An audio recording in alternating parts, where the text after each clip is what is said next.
Hey there, and welcome to the Jeffrey Van Dyke Show, a podcast for paradigm changers. Each week I speak with another influential leader who's changing the conversation for their audience, their industry, and this world. I am so glad you're here. Welcome to the show.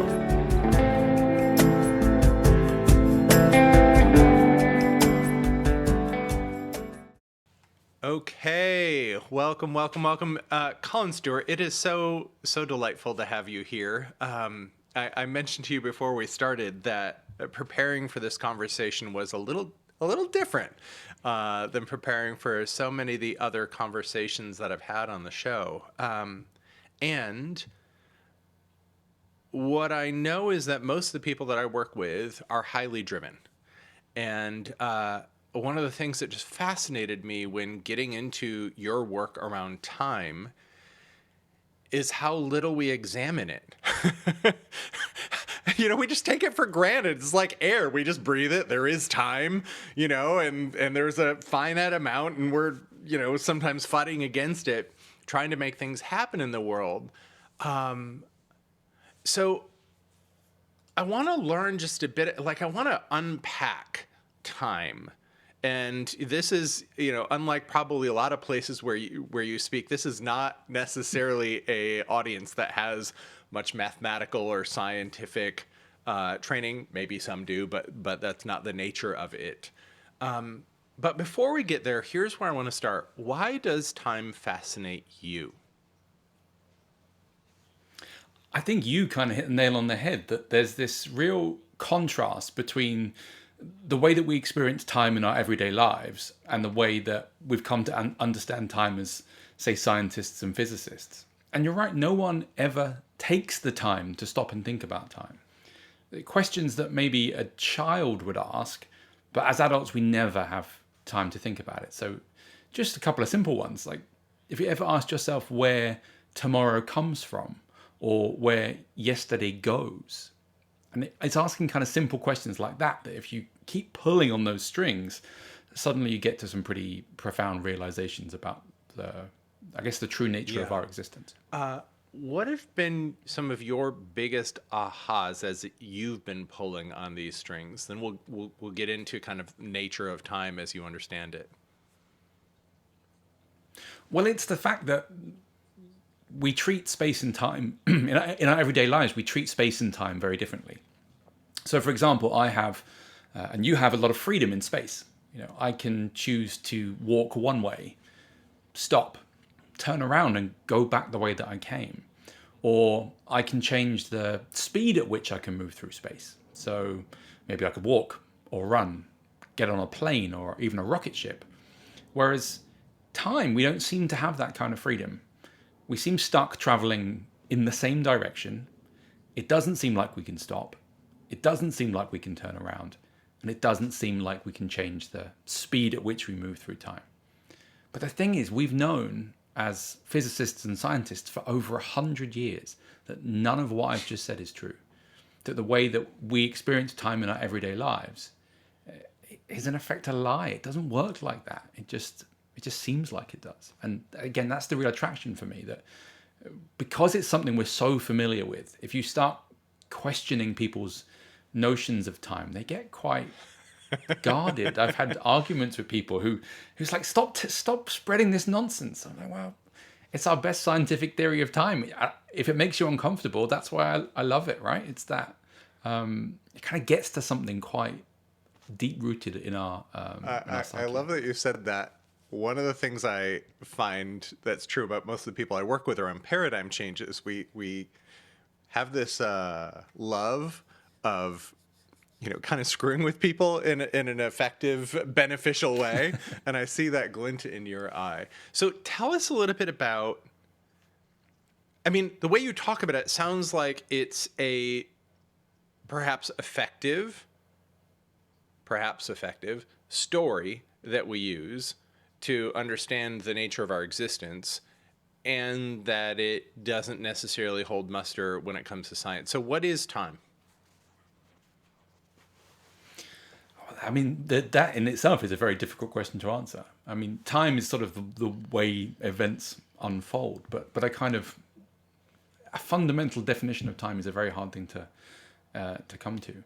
It's just the if we go back to those questions of, for example, where does yesterday go, or where does tomorrow come from? If you're driving down a road, you don't expect the tarmac to suddenly appear in front of you as you're driving down, and nor do you expect the tarmac behind you to vanish when you've driven over it. If I said that was what was happening to you, you'd think I was crazy. Yet with time, we seem to think that the future sort of just appears as we go towards it, and then the past is sort of ripped up behind us as we disappear from the past. And if you can accept those things aren't true, it has some pretty profound consequences about things like free will, for example, or whether our futures are predetermined, and all sorts of other things that, like you say, people hate giving up their cherished notions of anything, really. And I think maybe this is where you and I have more of a common ground, is that trying to shake these preconceptions out of people's heads can be a teach us a little bit about the science, and then I want to get into the piece around free will, determinism, the nature of change, especially for people that are interested in creating change. Well, we'll get there in a minute, but let's get into like teach us. I know you speak Sure. to scientists and elementary kids and everything in between. So let's assume we don't know much. Well, so let's go back to that idea of when I said that space and time seemed very different things. And about 100 years ago, we realized that wasn't the case. So everyone's heard of Albert Einstein. And in 1905, Einstein publishes his special theory of relativity. Now, it doesn't explicitly have the letters and numbers E equals mc squared in it, right? But it has the basis of that. Then a couple of years later, Einstein's old maths professor, and by the way, these two men did not get on. At one point, this is Hermann Minkowski, he called Einstein a lazy dog who never bothered about mathematics at all. Right? So these two men had a pretty fractious relationship. But Minkowski takes Einstein's work and he says, actually, what it implies is that space and time aren't these two separate things. There are, in fact, two sides of the same coin. So whatever holds for space also holds for time. Whatever you do to space, you also do to time. They're so intimately linked together. And so if you can accept that space doesn't disappear when you move past it, well, then neither does time. And then there were some predictions that came out of it that have borne fruit over the years, which we can get into if you want. But there's lots of different pieces of evidence that suggest that this kind of really intimate bond between space and time, and that's what then opens the gateway to these. So what does that mean? That like what about. you can do to space, you can also do to time. So the way that Einstein got us to think about gravity, for example, is a slightly different to the way that maybe we're taught at school. So we're taught the kind of Newtonian picture of gravity, that the Earth, for example, goes around the sun because the sun is pulling on the Earth, right? There's some force of attraction between the sun and the Earth, and that's why the Earth's going around. And we all learn that when we're small. But Einstein actually said that gravity isn't like that. It's a useful way to think about it, but it's not what's really going on. He said that gravity is actually the result of curved space. Now, the classic way to picture this is as imagine holding a bed sheet tightly at the four corners, and you place a bowling ball in the center to represent something big like the sun. You could then take a tennis ball and roll that tennis ball around the rim of the dip that the bowling ball makes. In other words, you can make the tennis ball orbit the bowling ball, right? You can make it go around. There's no pulling going on, right? In this case, there's no force of attraction between the bowling ball and the tennis ball. It's just that the tennis ball is following the shape that the bowling ball makes in space. And so that was the key difference. And when I say space, I should really be saying this thing called space-time, which is these two things linked together. So if the presence of a heavy object like the sun distorts space, it also distorts time. So another way of saying that is that there are different ways to make time run at different rates.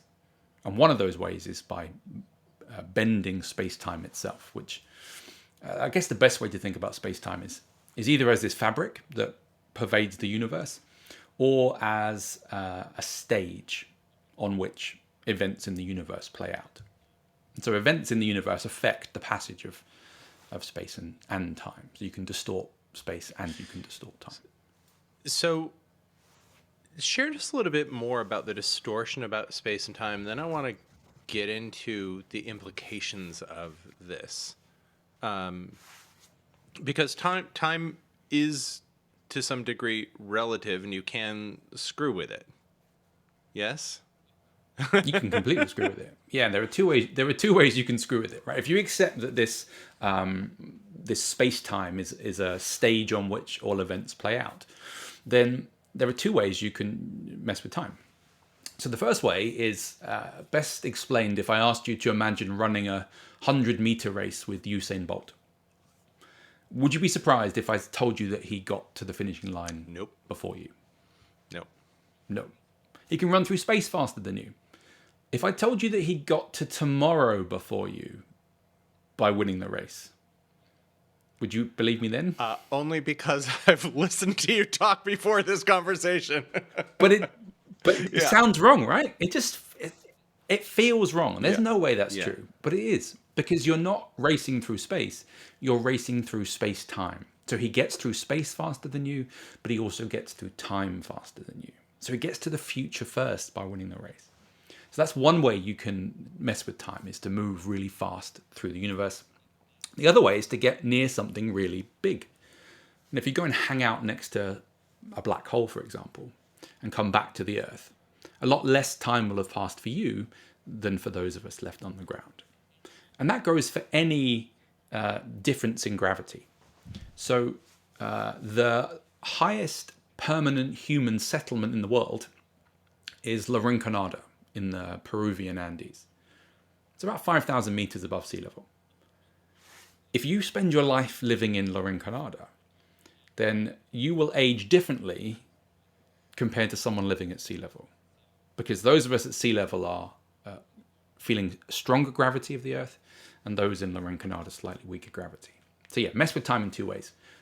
Move through the universe very quickly, or hang out next to something heavy, right? Something particularly massive, like a planet or a star or a black hole. So, one of the things that I want to talk about the implications of this on things like fate, determinism, and multiple realities.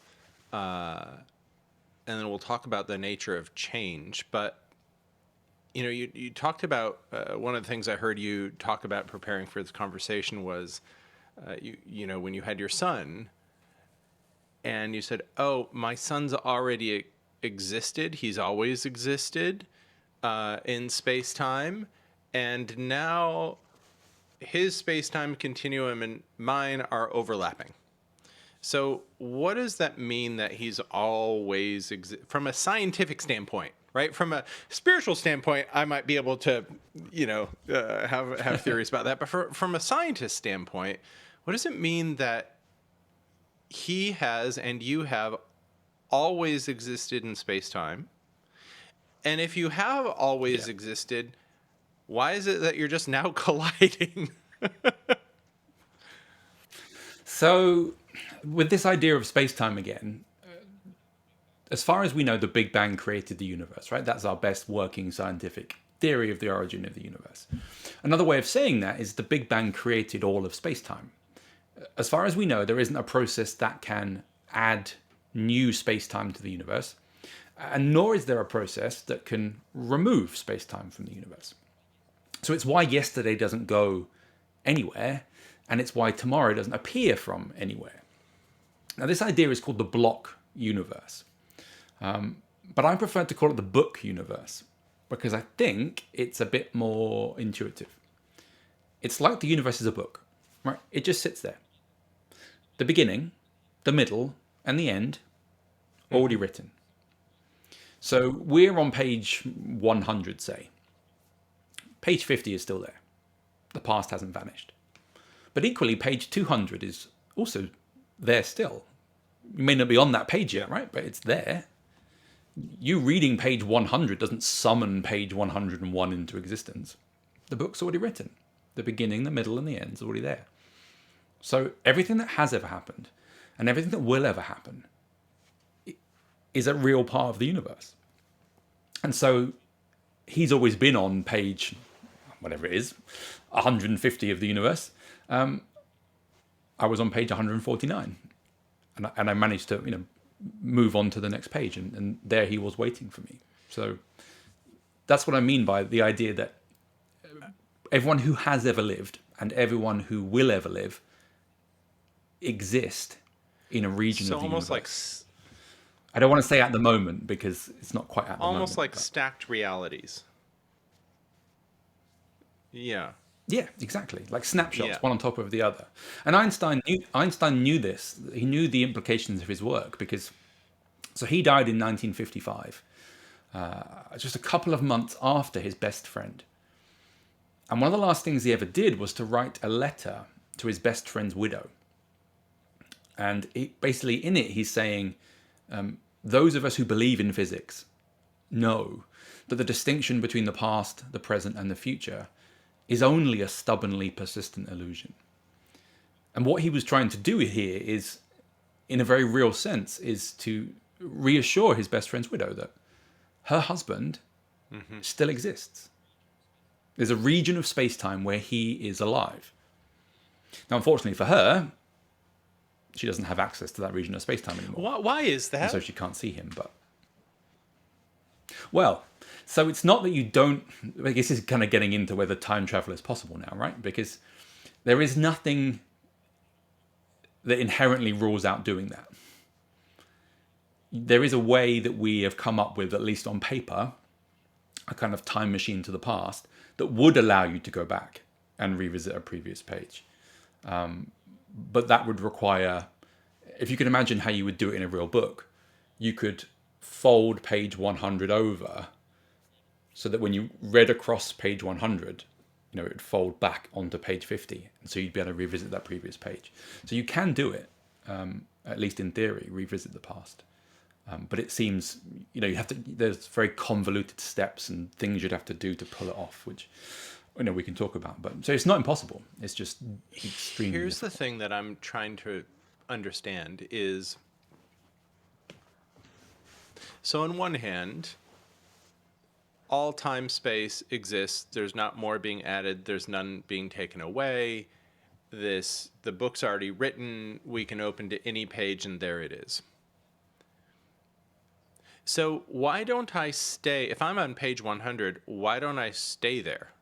How do I move from 100 to 101 to 102 to 103 to 150 where your sun is and beyond?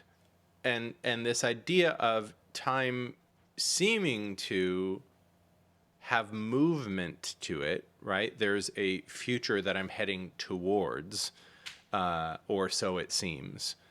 And in this future, maybe I bump into somebody in their time-space continuum. But, and this is probably where, the brain gets a little because we're so used to experiencing time as this forward, backward motion. How do those two things reconcile? So, it's a tricky one to think about. So in some ways, time doesn't, it seems to us, in our everyday experience, as if time flows from one moment to the next.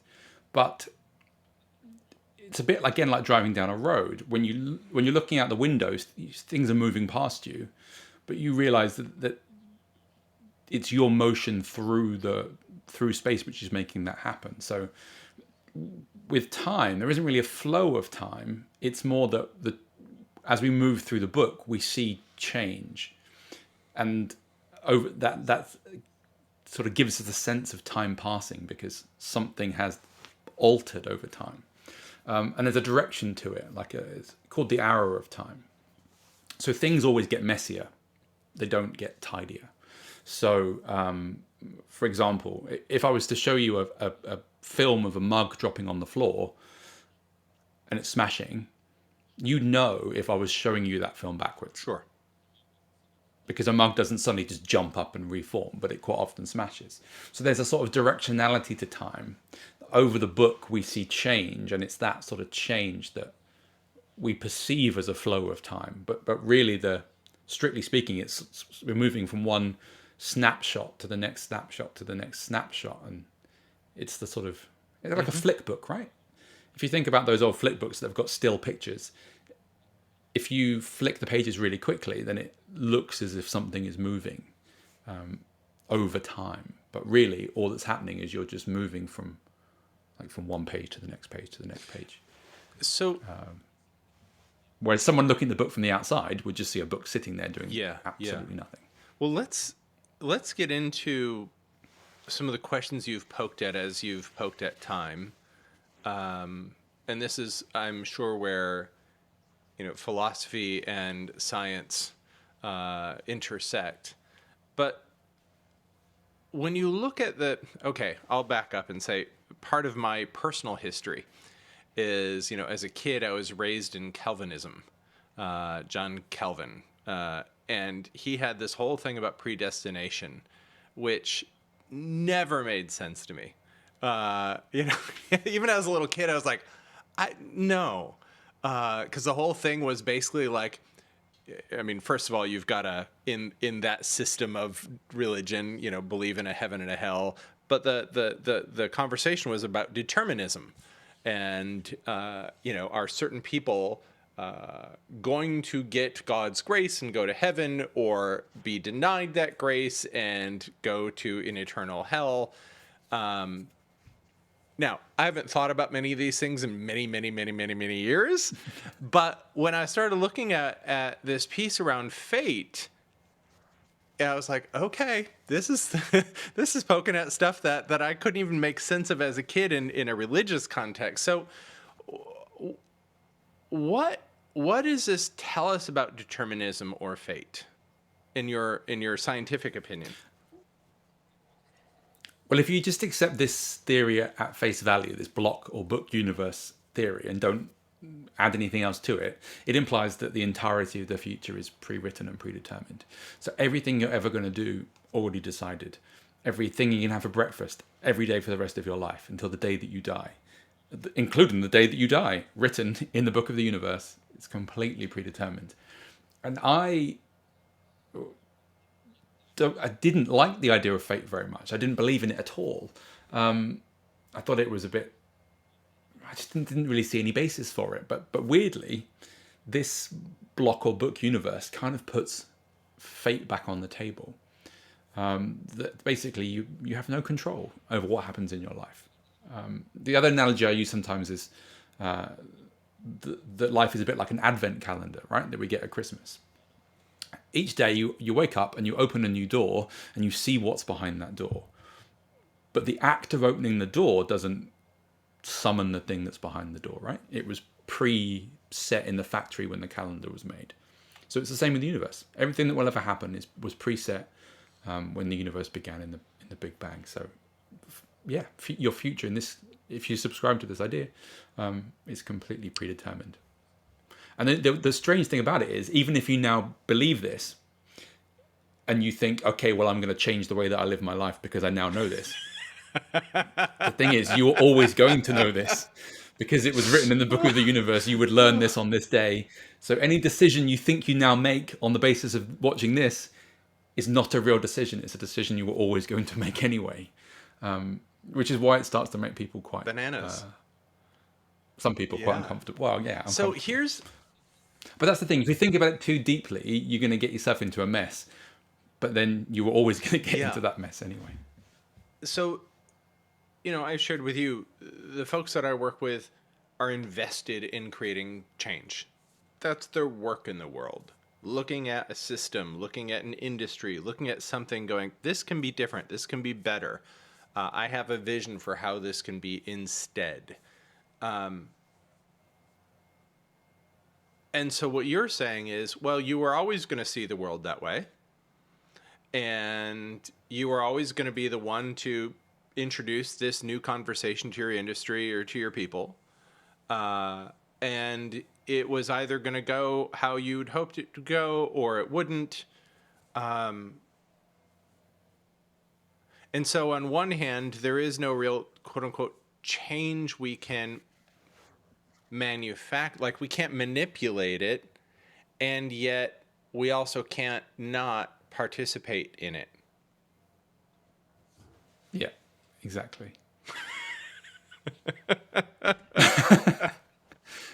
But this does get us out of some other problems. So the other thing about, and you kind of touched on it maybe with the multiple reality stuff, is that in time travel, for example, if you just did some thought experiments where, let's imagine that you had a time machine and you went back into the past and you tried to kill Hitler.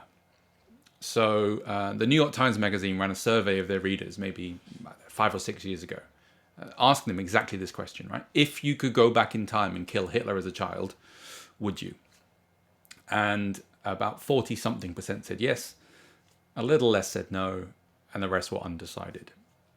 But what this book or block universe is telling us is that you can't do that. Because if you go back in time and try and kill Hitler, were you to succeed, he would then not grow up to become the leader of the Nazis, which I guess was probably your plan. But the thing is, then you never learn about him at school. And so you never have a reason then to go back in time to kill this little Austrian boy that's otherwise unremarkable. And so that gets us out of that kind of paradox by saying the reason you can't do it is because it didn't happen. Like, it was written, it was predetermined in the book of the universe that Hitler would grow up, be the leader of the Nazis, and die. So some of these famous paradoxes of time travel can actually be resolved if you have this: nothing can change, everything is predetermined. Take this one then. This is the most famous kind of predetermined paradox, which says, kind of illustrates how you can't enact change. So let's imagine you are the inventor of the first time machine, right? You've cracked the system, you've got a time machine to go back in the past. One of the things you love to do is to read old newspapers. And you read about this, you read an article in an old newspaper from the year 1900, and it describes a house fire. Now, crucially, the cause of this house fire is never explained, remains a mystery. So you, with your newly minted time machine, take it upon yourself to go back to 1900 to investigate what happened, see if you can solve the riddle. And as you're poking around in this old house, you knock over a candlestick and you set the curtains on fire. And then as you run to the safety of the street, well, the penny drops. You started the fire. It was you all along. But here's the thing. Knock over the candlestick you must. Because if you don't, there's no fire. And if there's no fire, there's no article. And if there's no article, you don't go back in time. So that is a situation where there is something in your future that is predetermined, unchangeable. Right? The very fact that you are there tells you that this event in your future is fixed. And even if you went back a second time, clued in, and it's like, well, I'm definitely not going to knock over the candlestick this time. Well, you've got to knock it over a different way. So that's the kind of illustration of how you cannot change as much as you'd like to, the future is unchangeable. So, I want to explore this then for a minute. And maybe there's nothing to explore here, but, when I look at the world right now and my, short lifetime, humans have always had plenty of difficulties, most of it that we make ourselves. The thing that seems different to me at this time in history is environmental degradation, right? And the potential demise of human civilization.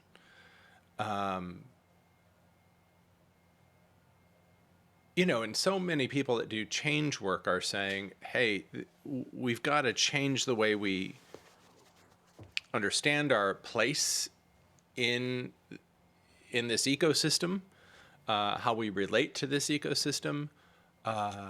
It requires a certain different, shift in global consciousness. in then we get into the world of economics and donut economic theory that looks, at economics as it relates to the environment and et cetera, et cetera, et cetera. And so in this theory, if we go extinct, that was already predetermined.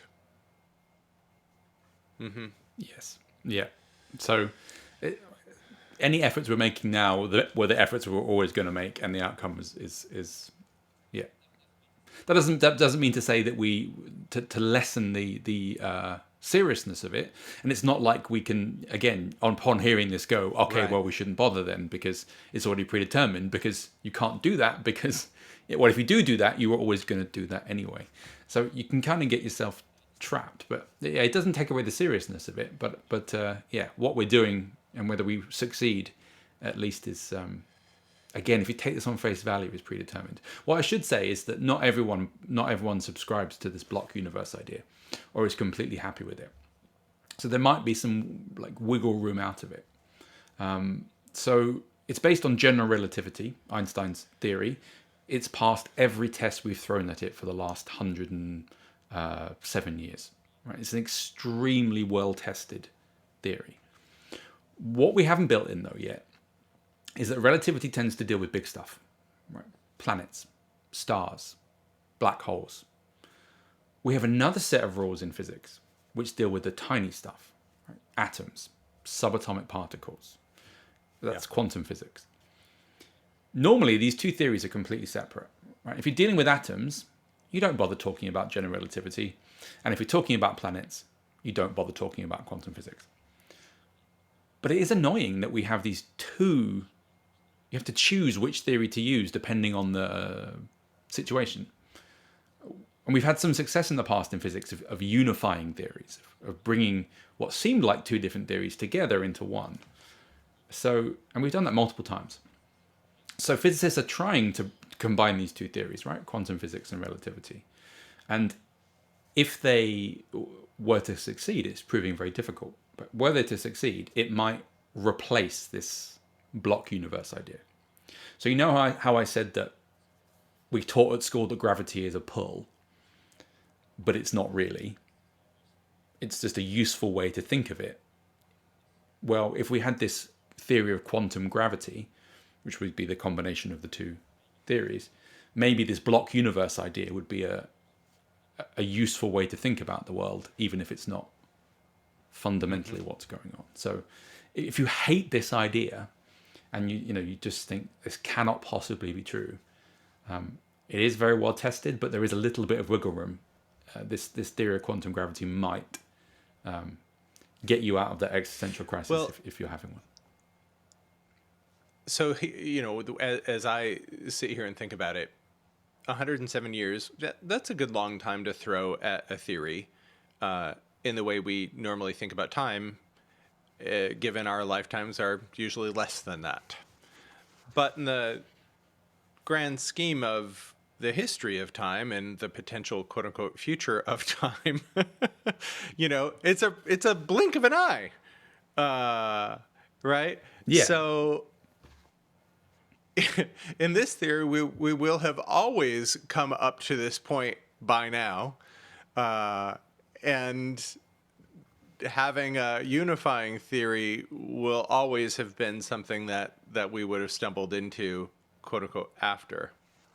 Well, I guess it depends, because if the unified theory, which would be a more accurate theory, replaces this idea of the block universe, then that whole thing of it was always going to happen, that sort of predeterminism might go away. It depends how the theory shakes down. So the two theories, they treat things very differently. So general relativity, with this idea of space-time, it says that space-time is this fabric which is completely smooth, right? It has no structure whatsoever. Whereas quantum physics famously says that things come in chunks. Things are chunky. So like electrons orbiting atoms can't just orbit however they want. They've got to orbit in certain chunky bits. So which is going to blink first? The chunkiness or the smoothness? And if the the combined theory ultimately tells us that space-time is chunky, then it might erode some of these things that we've been talking about. So there is ways we can get rid of this block universe. And even some philosophers Yeah. they hate it. Well, I mean, Most yeah. people hate it, to be fair. I haven't really met anyone who I love this idea. I think it's because in some ways it's quite freeing though. Like you could spend, and maybe you do with the change stuff. You spend so much time, and I do too. Right? I've worked for myself my entire adult life, and I'm constantly striving and trying and developing new things and trying to build my career and all that sort of stuff. It's exhausting at times. And this block universe, in some ways, is quite freeing because it just says, look, okay, if I'm going to take it at face value, I'm going to wake up every day and I'm going to see what the book of the universe has in store for me and kind of let it wash over me, because there's not a lot I can do to really, or nothing I can do to change what's going to happen. So it's a very hard thing to live by, right? I don't successfully live by that as much as I probably should. But that's kind of what it's saying, is that with the advent calendar idea, right? You wake up, you open the door, let's see what today has in store for me. Let's see what the book of the universe has in store.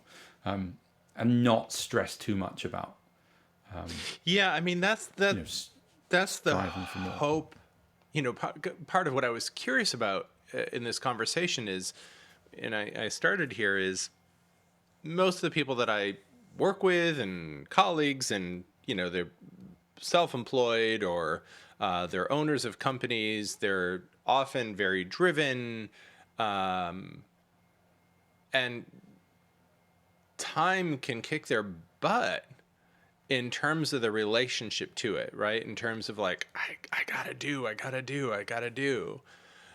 And, part of the grace I hear in this, if I use that word, is maybe I don't have to have my grip so tight on this.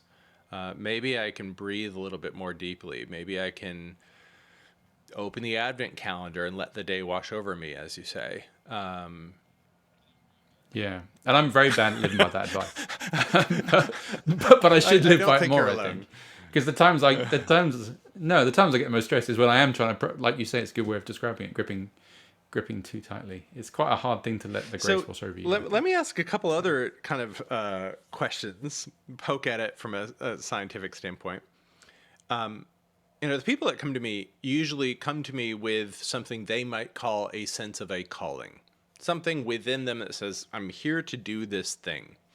And half the time, it's not necessarily rational. It doesn't make sense necessarily given their current career or career trajectory. It very easily could threaten it. And yet they have this sense, but I must, right?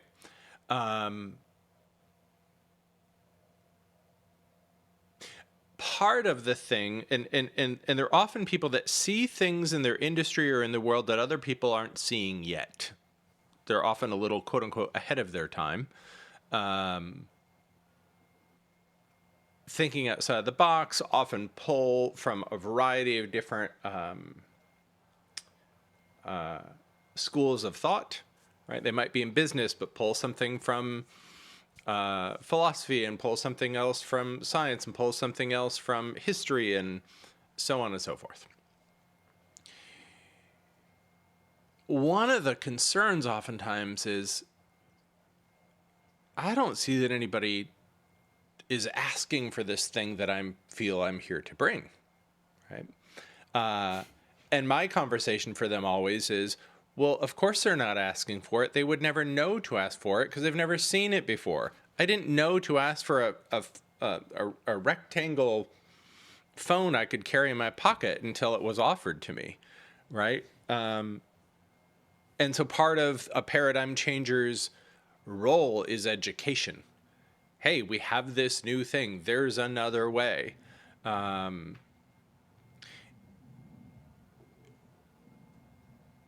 So part of what I often feel, and I don't have any scientific basis for this, but I often feel like, yeah, the people who, I always say to people, if you have a calling, by definition, it means that there are people in the world that are calling for this thing you are called to do.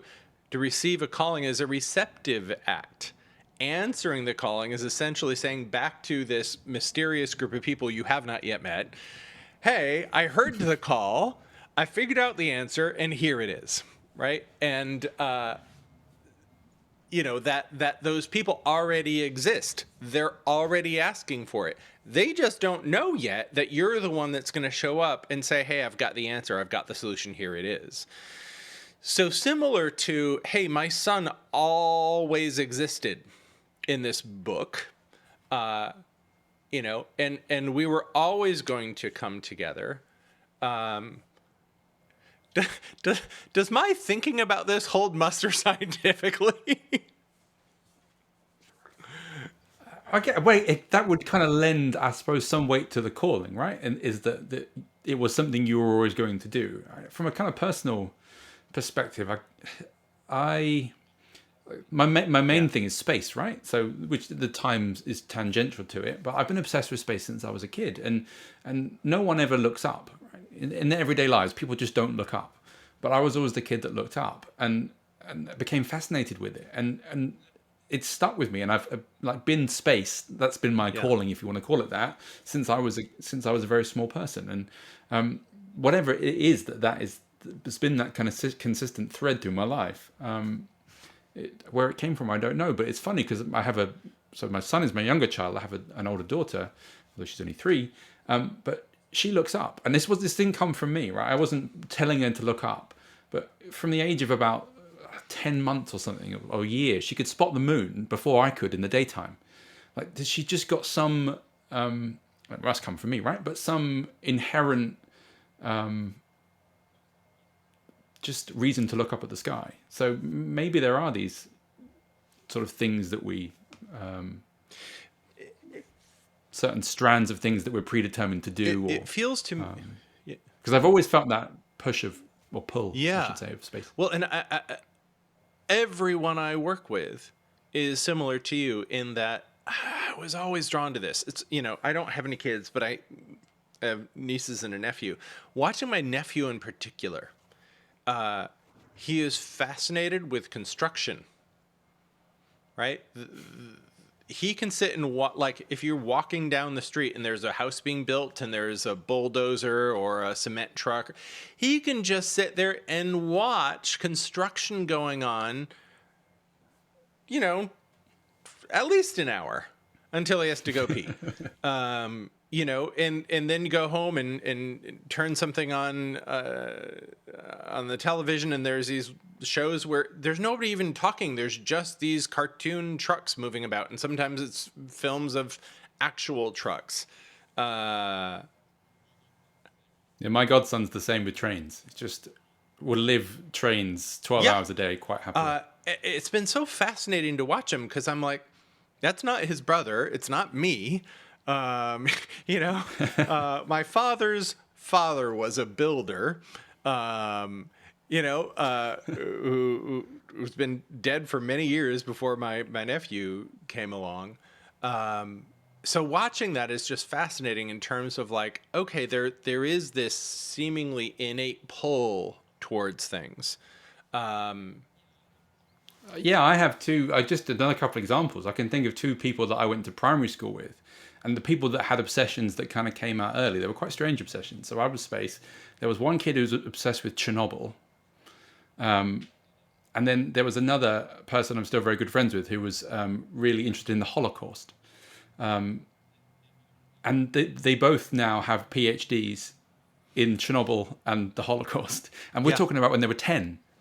Right? So there's just, for whatever reason, fate or predeterminism or the book of the universe or whatever, there's certain things that grab people at a certain age, and I guess a lot of people don't have courage is the wrong word, right? But don't, for whatever reason, life pulls them away from that thing. Yeah, and I don't think everybody has, I definitely see people who have like, that's their thing. I was the space kid and now I'm the space guy. For me, for example, I've always had a ton of different things. It's never been one thing. and now my thing is pulling all the disparate things together to make sense of them, right, for myself and for others. To go back to this piece, though, like, in terms of, letting the day wash over me, right? I'm showing up to the day. This day was always going to happen. It was pre-written. I'm going to let this day wash over me. And that I'm pulled toward certain things. I have a calling, and I'm pulled to explore this. One of the ways I feel that I experience this thing is that there are. Well, let me just explain it this way and see if there's a scientific, you know. So, to me, it feels that on some level we're all connected, right? And when I get out of just my myopic view of things, it feels almost as if I can connect with things across space-time, ideas, next steps. Oftentimes when people get really quiet, that aha idea of the next place to go appears.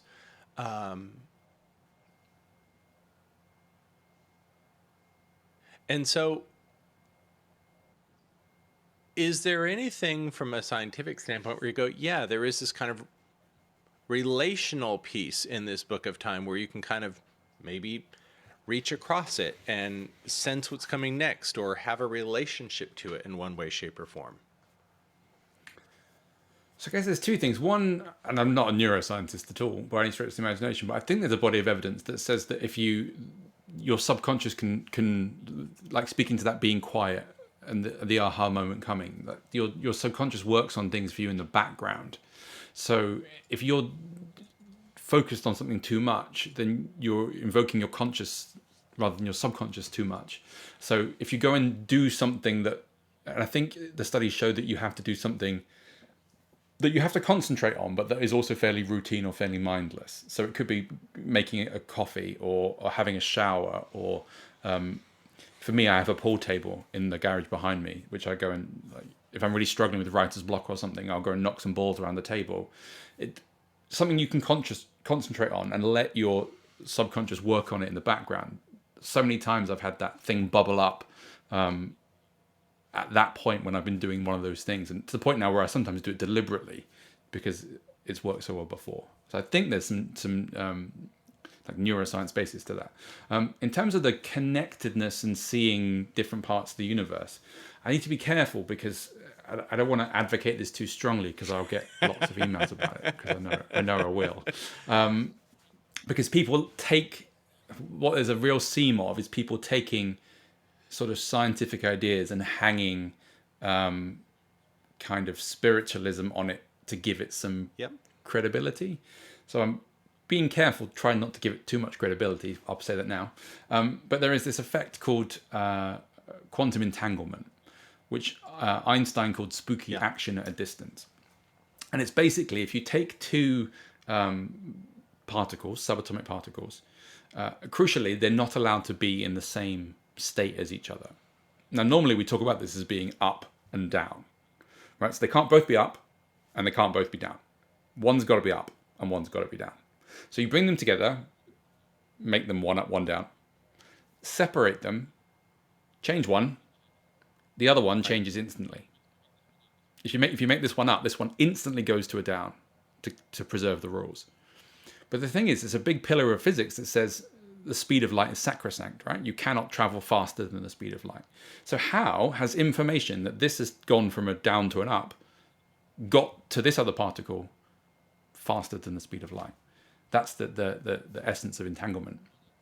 And one answer might be that this space-time thing I was talking about doesn't exist. Because what you're saying is there hasn't been enough time for information to travel the space between them. What if at the most fundamental level, at the subatomic level, there isn't space and time? And therefore these two particles can do whatever they want, right? They're not breaking any Yeah. of their rules. They're just breaking the rules that we think they have to abide by.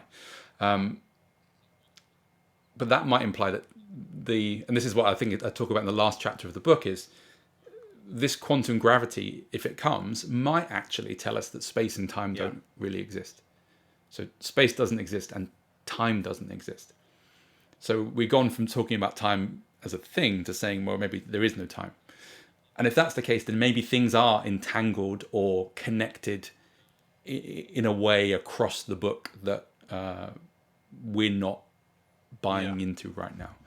But again, I'll caveat that with, I've seen a lot of spiritualism hung on quantum entanglement in some very dodgy ways. So I'm not advocating that. But yeah, if you're looking for some sort Well, of possible connectedness, that might it's be a way. funny. One of the things that, when I was in high school, I used to sculpt clay, right? And I could be in that room with the clay for 5 hours and have no realization that that just happened consciously, right? The janitors would come in at 10 p.m. and, and kick me out. Be like, wait, I didn't eat dinner yet. And you'd have something Yeah, yeah. finished or something made, yeah. And oftentimes when people get into, say, a deep meditative state, they talk about losing sense of time or being in a timelessness state. When one of the tools I use with clients sometimes is drilling down into their ultimate craving, their ultimate desire. And if I keep drilling down, if you felt that way, then how would you feel? And then how would you hope you'd feel? And then how would you hope you'd feel? If I don't annoy them, I often do anyway. But at the bottom of the barrel, where they can't come up with any other answer, and they just start spinning, is, well, then I'm just part of oneness. I'm just part of everything. I just am. Right? There's this kind of being state that seems to elude a sense of time space. And I've done this now with well over 1,000 people over the last 15 years. And so it tells me like there's something in us innately that seems to know of this place where time ceases in our experience to exist, right? Where like time space just falls away and we're just in this kind of present sense of now. It seems to me that somehow wired into us. Would you say that if that were the case, where time ceases to exist or there is no time, is that kind of the thing you were just talking about? Like, hey, if there is a theory that is a binding theory for everything, that might be what would explain that experience. Potentially, yeah. So one physicist who thought quite deeply about the crossover between the two theories was John Wheeler, and he found himself in an airport. He had a 2-hour layover between flights, and he asked a colleague to come and sit with him in the airport for those 2 hours to talk about this combining these two theories together. And they wrote down something. His colleague was called Bryce DeWitt. So they wrote down something called the Wheeler-DeWitt equation, which is a potential equation for this quantum gravity. And the key thing is it doesn't have time in the equation at all. It's just not in there. It just doesn't mention time. And so if that equation is right, and that is a big if, but if it's right, maybe what it's hinting at is that, again, at the most deep fundamental level, there isn't time. There is no time. It's just a useful illusion. And I think the analogy I use in the book is that, you put your hand on your wrist and you feel your heart beating, feel your pulse, because your heart is beating. But if you drill down, keep zooming in on your heart, there isn't really any beating going on at the most fundamental level. It's only on the bigger scale, when you get lots of cells working together, that this thing called beating emerges.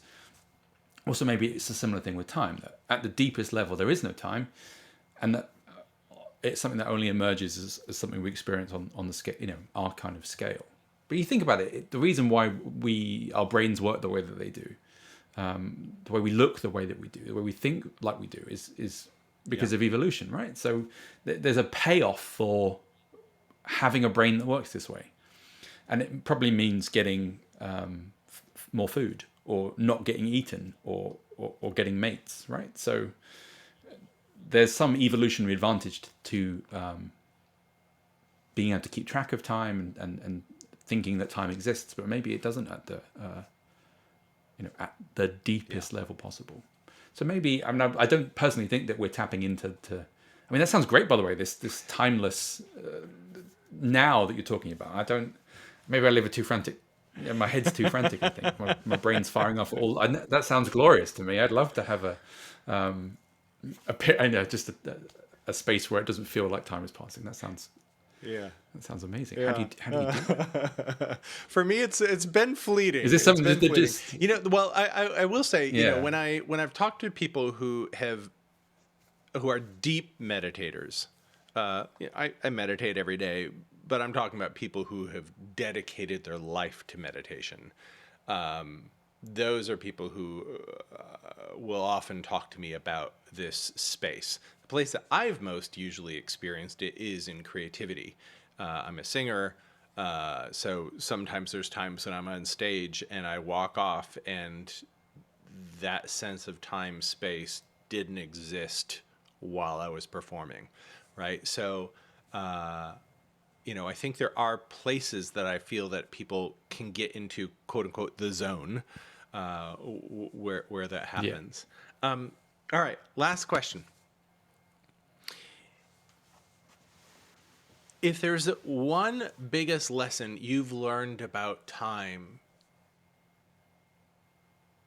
that has shaped you, molded you, shifted you, changed you in some way, what is it? Yeah, that's a good question. I think it is that shift of as someone who's always been very scientific and gone to university, and the idea of fate, this idea of a predetermined future seemed, the kind of star-crossed lovers thing, right? Of you were always going to meet this person and fall madly in love and get married, or whatever that sort of those stories are. I always railed against that. It always just seemed. Previously, all my other experiences with science and physics had been that things were just chaotic and there wasn't really any order to anything. It was just all random. But in writing this book about time, I kind of drilled down more into the book universe, and I knew of it before, and I certainly knew the physics of it, but I hadn't really spent a lot of time contemplating the philosophy of it and kind of what it meant for a day-to-day experience of the world. And I think now I'm a lot happier with this idea of predeterminism and fate, and I wish I could live more by that notion we've been talking about of letting the day wash over you, because I think I'd be a lot happier if I did that, right? So, well, tell you what. This has been fascinating. So your book, Time, 10 Things You Should Know, it came out last year. I am not a science geek. I always need people who can tell me the story of the numbers or the story of the theory. One of the things I really appreciated about diving into this is that you're a great storyteller about science. So thank you very much. I really enjoyed digging into the book. For people who are listening, of course, you can get Time, 10 Things You Should Know, Colin Stuart's book, anywhere you get books. Where else can we find out about your work? Yeah, so the Time book's out now. I think it's a special or a dedicated US version is coming out later in the year as well, I think. Otherwise, colinstuart.net you'll find lots of other things that I do there. So books, I do courses as well. So I have an astrophysics course that I run, which is astrophysics for beginners, right? So it's very much aimed at, there's no maths in it, there's no jargon, there's no, everything is explained in everyday language. Because basically the reason why I kind of do what I'm doing is, and I want to tell you about this stuff, is that, when I was a teenager, when I first read about these ideas about time or about black holes or about all of these fantastic space stuff, I was just, why has no one told me this stuff before? I must have been, 15 or 16, which is still quite young, but I was like, how have I not, why aren't people telling me this stuff, right? Reading those popular science books, in those formative years really changed my life, honestly, because it changed the direction what I wanted to do with my life. So that's kind of why I'm doing what I'm doing now. I want to give you the same kind of jaw-dropping moments that I had when I read about these ideas for the first time. I love it. Thank you so much. It's been really enjoyable, and I'm gonna keep. You've written like 19 books, is that right? Yeah. So yes, 19.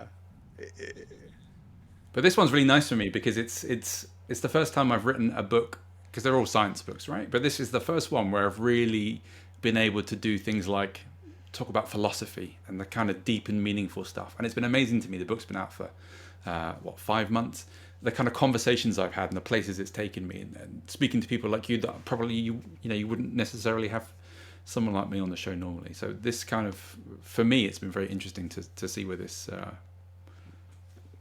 writing about science adjacent things is well, it's been me. really pleasurable for me as well. Thank you so much, Colin.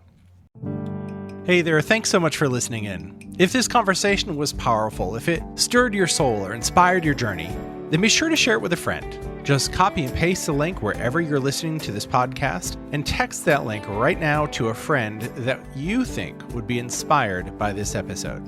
And if this is your first time here, be sure to click that subscribe button over on Apple Podcasts, Spotify, and I'd really appreciate it if you'd leave a rating and review so I can get to know you and your thoughts better.